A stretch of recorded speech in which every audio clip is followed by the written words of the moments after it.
Kamusta mga kababayan? Welcome back sa Balitang China, ang channel na hindi lang tumitingin sa makinang na skyscraper ng China kundi pati sa mga bitak sa ilalim ng makintab na tiles. Kasi minsan, habang ang kamera nakafocus sa bullet train at AI robots, may tahimik na problema na unti-unting bumabagsak, parang lumang aparador na kinain ng anay. At mga kaibigan, mukhang may malalang problema ngayon sa furniture industry ng China.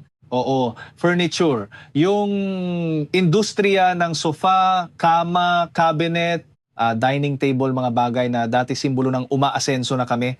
Pero ngayon, maraming tindahan, parang sementeryo ng mga upuang walang umuupo. May isang vlogger na naglibot sa Lekong Furniture Logistics Park. Dating sobrang busy raw doon. As in dati, punuan ng truck, may nagbubuhat ng cabinet dito, may sumisigaw ng delivery schedule doon. Parang divisoria kapag malapit na magpasko. Pero pagdating niya ngayon, tahimik, halos walang truck. Yung mga warehouse, kulang sa stock. Hindi dahil sold out kundi dahil wala nang umu-order. At doon siya kinabahan. Sabi niya, kung ganito na sa logistics center pa lang, paano pa kaya sa actual stores? At honestly, magandang tanong iyon. Kasi isipin mo, ang furniture business hindi naman parang milk tea na biglang mawawala hype tapos may bagong flavor next month. Furniture usually stable business iyan. Kapag bumibili tao ng bahay, automatic kailangan nila ng kama, lamesa, sofa, cabinet. Kaya kapag bagsak ang furniture industry, madalas ibig sabihin, bagsak din ang confidence ng tao tungkol sa future. At doon na nagiging seryoso ang problema. May mga furniture store owners na ngayon ay literal nagsasara na ng shop. Hindi simpleng sale hanggang Sunday. Talagang closing down. Yung tipong ilang taon nilang pinaghirapan itayo, unti-unti na nilang iniiwan. Parang relasyon na matagal mong inalagaan tapos dumating sa puntong kahit anong effort mo, wala nang spark. Isa sa mga negosyante nagsabi, 3 sa kakilala kong factory owners nagsara agad pagkatapos ng trade fair. Imagine mo yon.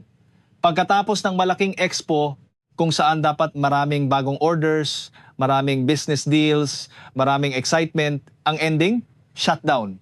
Parang pumunta ka sa job fair, tapos pag uwi mo, naisip mong mag-resign na lang. Ganun kalala.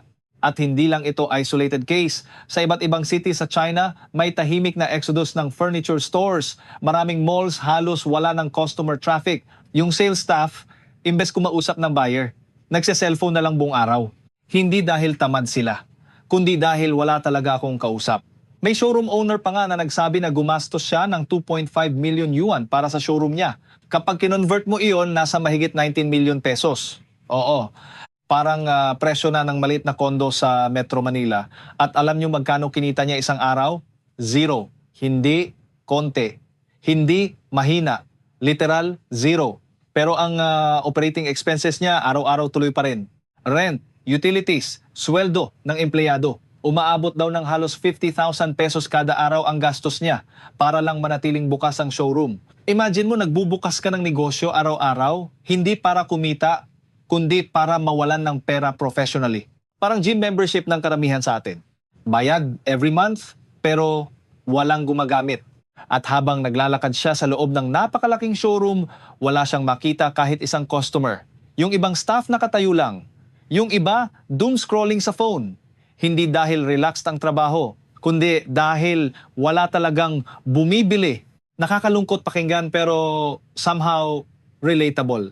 Kasi kahit dito sa Pilipinas, ramdam natin minsan na mas maingat gumastos mga tao. Kapag uncertain economy, unang nawawala usually mga big purchases.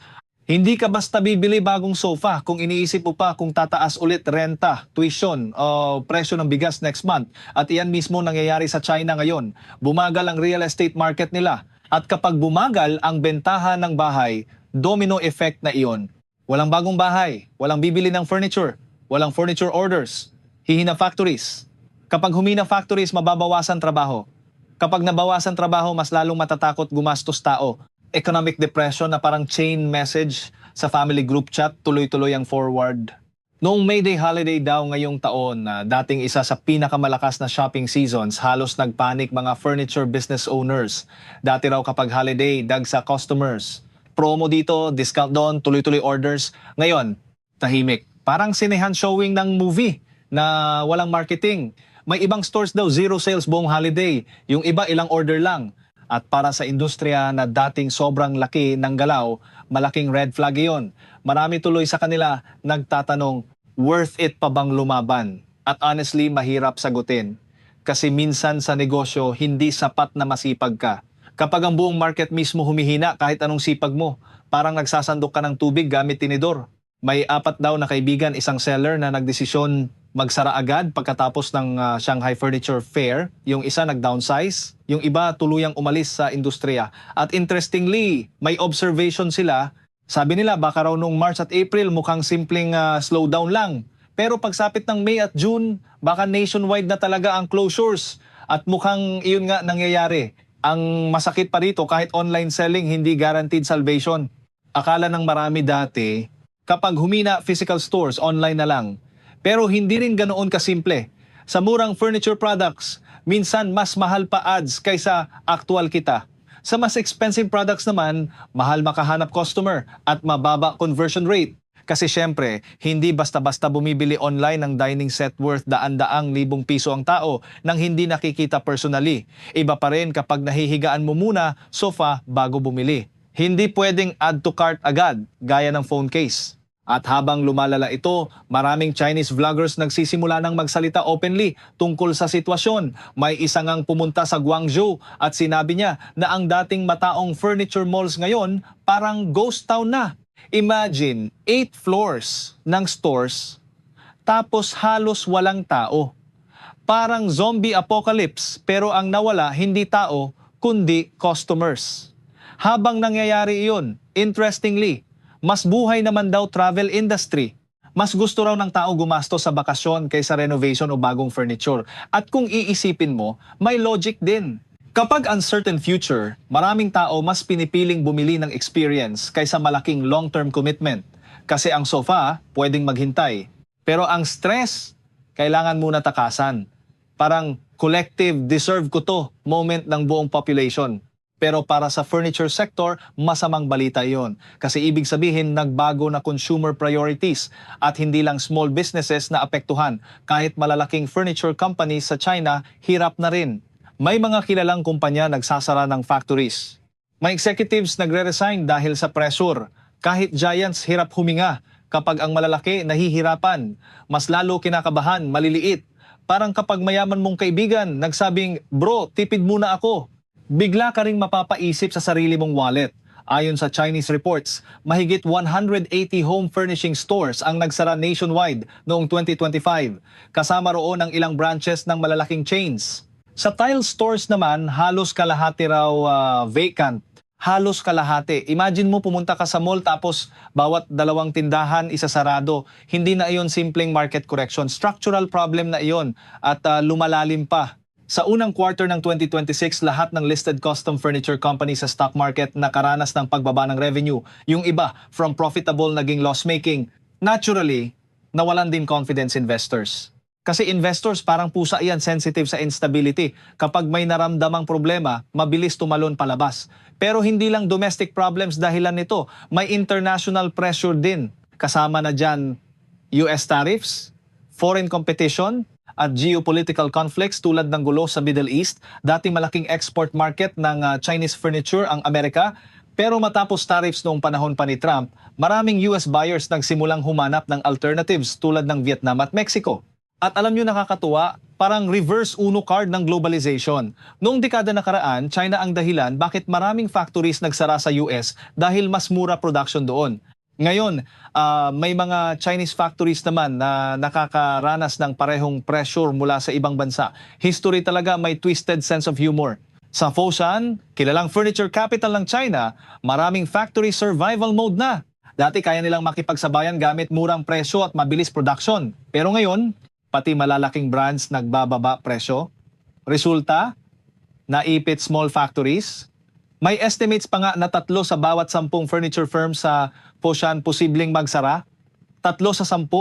Imagine mo sa barkada nyo, 10 kayo, tapos 3 biglang nawawala dahil hindi na kinaya ang bills. Ganun kabigat. May Douyin vlogger pa na nag-warning online, hindi na ito simpleng price war. Life and death struggle na ito at dramatic man pakinggan mukhang totoo. Kasi may reports na pagkatapos ng holiday, pagbalik ng workers sa factories, wala na pala silang babalikan. Yung owners umalis na. Yung equipment tinanggal na. May unpaid salaries pa.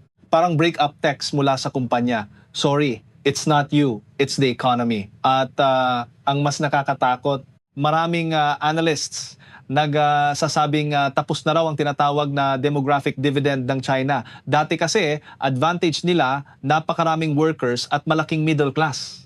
Pero ngayon, tumatanda population, bumabagal economy, at lumiit consumer confidence.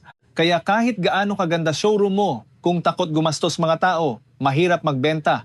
At may isa pang interesting shift. Habang traditional manufacturing humihina, mas focus ngayon China sa AI, robotics, semiconductors, at advanced tech. Siyempre, exciting iyon para sa future economy nila. Pero para sa ordinary factory workers, hindi ganoon kasimple. Hindi lahat pwedeng overnight maging AI engineer. Parang hindi porket marunong ka magluto ng pansit canton, ready ka na agad maging Michelin chef. Kaya maraming migrant workers ngayon hindi na bumabalik sa factories pagkatapos holidays kasi kokonti na trabaho, mababa pa sahod. At dito pumapasok ang mas malaking tanong. Ano mangyayari kapag isang bansang matagal umasa sa manufacturing nagsimulang mawalan ng manufacturing momentum? Kasi ang nangyayari sa China ngayon, medyo ironic. Noong 2000s, maraming Western countries natakot sa tinatawag nilang China Shock. Murang Chinese products flooded global markets at maraming local factories abroad nagsara. Pero ngayon, parang may sariling version ng China Shock ang China mismo. Factories nagsasara, workers nawawalan trabaho, businesses nagka-crisis, confidence bumabagsak. At habang nangyayari lahat iyon, tuloy pa rin sa TV ang mga futuristic advertisements tungkol sa smart cities at AI future, which is honestly fascinating. Kasi ipinapakita nito na pwedeng sabay umiiral ang dalawang China. Isang China na high-tech, futuristic, puno ng robots at innovation, at isang China na may mga negosyanteng nakatayo mag-isa sa showroom, naghihintay ng customer na hindi dumarating. At siguro iyon ang pinaka-importanting lesson dito. Kapag nakikita natin online ang isang bansa, kahit China, Amerika o kahit Pilipinas, madalas highlights lang ang nakikita natin. Parang Instagram feed ng economy. Magagandang anggulo, bagong infrastructure, impressive statistics. Pero sa likod noon, may ordinaryong tao pa rin nag-aalala sa renta, sweldo, bills, at kinabukasan. At minsan, ang tunay na economic crisis hindi nagsisimula sa stock market. Nagsisimula ito sa tahimik na showroom, sa empleyadong walang customer makausap, sa factory worker na hindi na tinawagan pabalik, sa negosyanteng paulit-ulit tumitingin sa pinto, umaasang may papasok. At kapag dumami ang ganoong eksena, doon mo mararamdaman na may malaking pagbabago ng nangyayari. Ito ang Balitang China mga kababayan. Kung gusto ninyo ng mas malalim na kwento tungkol sa mga tagong bitak sa likod ng malalaking ekonomiya, huwag kalimutang mag-subscribe. Dahil minsan, ang pinakaimportanteng balita hindi iyong pinakamalakas ang ingay, kundi iyong tahimik na unti-unting gumuguho